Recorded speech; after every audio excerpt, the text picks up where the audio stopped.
Yeah, thanks, Mayor and Council. At the last City Council meeting and at tonight's meeting, we listed for a closed session a case that's been filed against the city but not served, and it's the Orange County Catholic Worker versus Orange County case. The allegations are in the case that the city has committed violations of the Constitution with regard to homeless individuals located in the city. As we mentioned last time, the council gave us direction to immediately prepare to respond to that defense, or respond to that lawsuit if and when it's filed, and to have steps in place to be able to enforce every element of the city's municipal code, including the violation of camping or sleeping in public. So I want to report on those activities and disclose the direction given by the council in connection with that litigation tonight.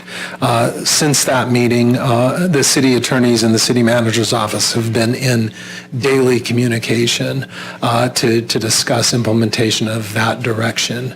There was a large all-hands meeting at City Hall last week, attended by Mayor Schwartz, Mayor Pro Tem Bain, representatives of my office, the city staff, various members of the Sheriff's Department, including our lieutenant and the captain in charge of regional services, representatives of Super Bartlett's office, and several members of the city attorney's office. Should mention, I guess coincidentally, that many members in attendance there have the blessing of living in our city, and they pointed that out and shared the concerns that you have individually and privately. We discussed in that meeting the potential threat of litigation and also the steps to be able to implement and enforce the city's municipal code, and came to a shared agreement, a perfectly shared understanding of what it's going to take to be able to do that. To that end, the council has given us direction to bring back specific steps to implement the steps necessary to be able to make arrests for violations of every element of the city's municipal code.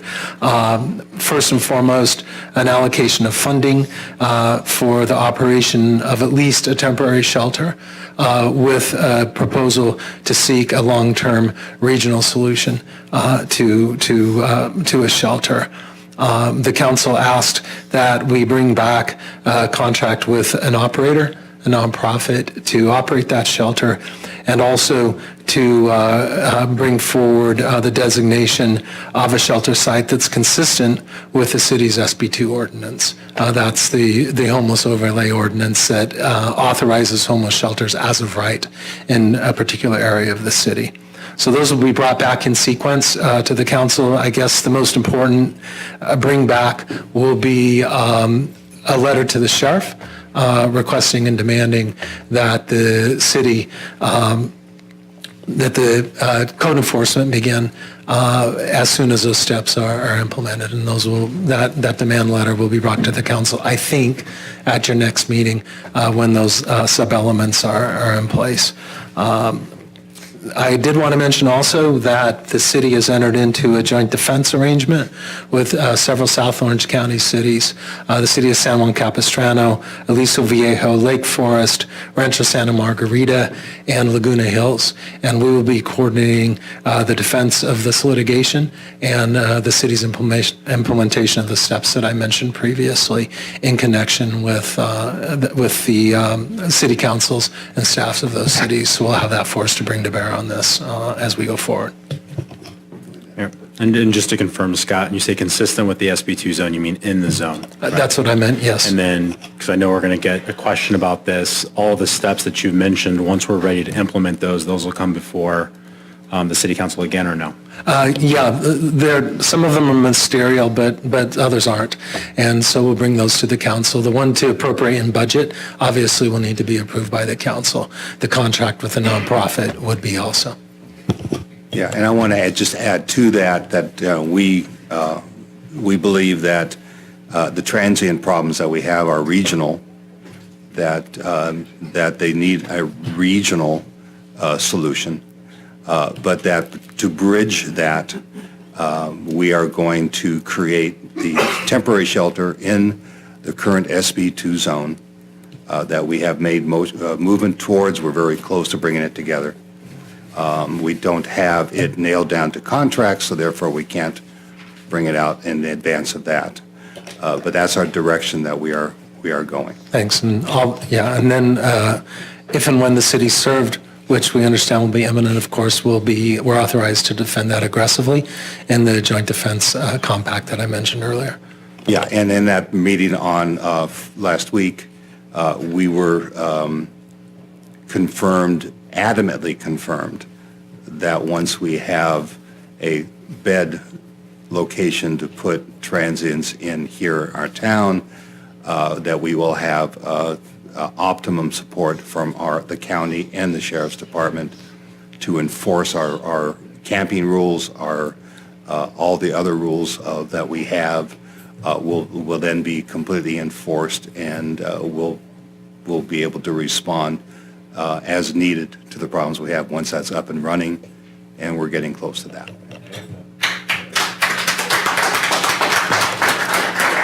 With that said, we have one card on this. It's Mr. Malamud. I had a comment. Oh, I'm sorry, I didn't see. Thank you. For those who may not be familiar, the SB2 zone is Rancho San Clemente Business Park. Just wanted to clarify that for those who aren't aware. Thank you. Go ahead. Thank you, Mayor. I'd like to thank the council for taking action on this. I think everybody in San Clemente wants it. But I have to differ, I think, with the city attorney. Creating solutions to problems are not meaning there's a lawsuit. There's no lawsuit that forces us to build temporary housing. It's a good idea, but it's not a part of a lawsuit. Therefore, this should be in the public. It should be discussed in public. All these citizens who talk tonight should be able to talk to where, when, how, size, contracts, yet it's being hidden from us. I believe that even if it's legal to do it, it's immoral, it's unethical, and it's disturbing. Everybody here should say, why isn't this out in the open? If you want to build temporary housing, please do it. We all agree. But why is it being done in secret? This is part of our city website. We should look at it. It says transparency. What you heard tonight is something that was done in closed session. It wasn't transparent. We should know what's going on in this town. There's nothing that stops us from knowing what's going to happen. There's nothing that stops us from having these discussions in public, even if there's a lawsuit going on. All we're proposing is building temporary housing. Who are we hiding that from? We're announcing we're doing it. Why isn't it being done in public? If anybody could explain that to me, I would like to know. But there's certainly, from what I can tell, no protection because there's a lawsuit filed. So I find it actually disturbing that we say we're transparent, and we can be far more transparent, even if it's legal not to be. Thank you. Go ahead, Dan. So I'll address Mr. Malamud. I'll take the bait, and I appreciate that, Brad. I think the reason why we asked follow-up questions of the city attorney was to try to be as transparent as we can be, telling you where in the cities it's going to be is in the SB2 zone. The where exactly, the how, the when, the why, the cost, we don't know yet. We're trying to move on that.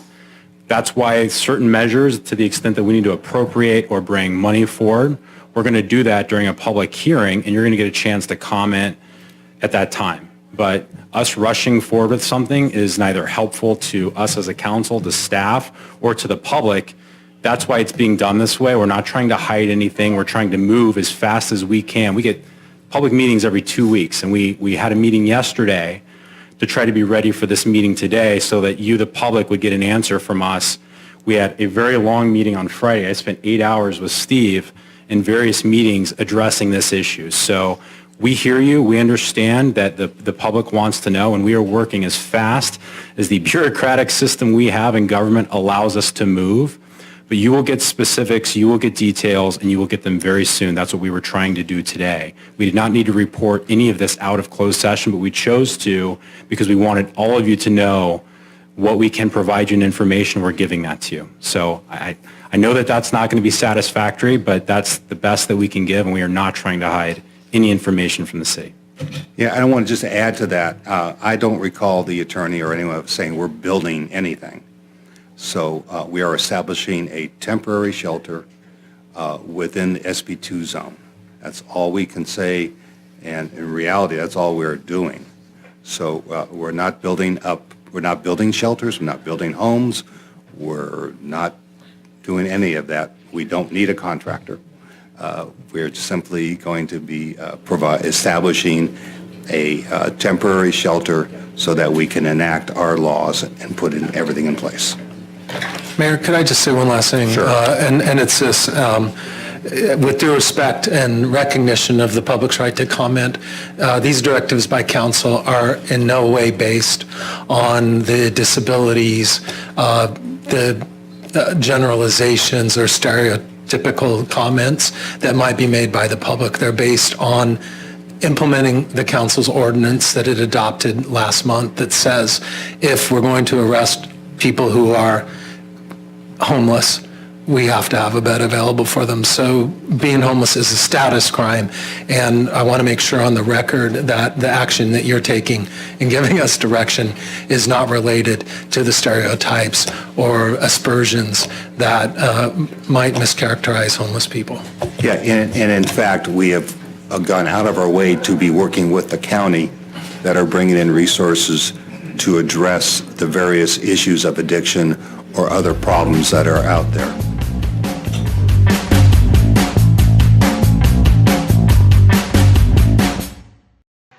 It's my perspective, damn it.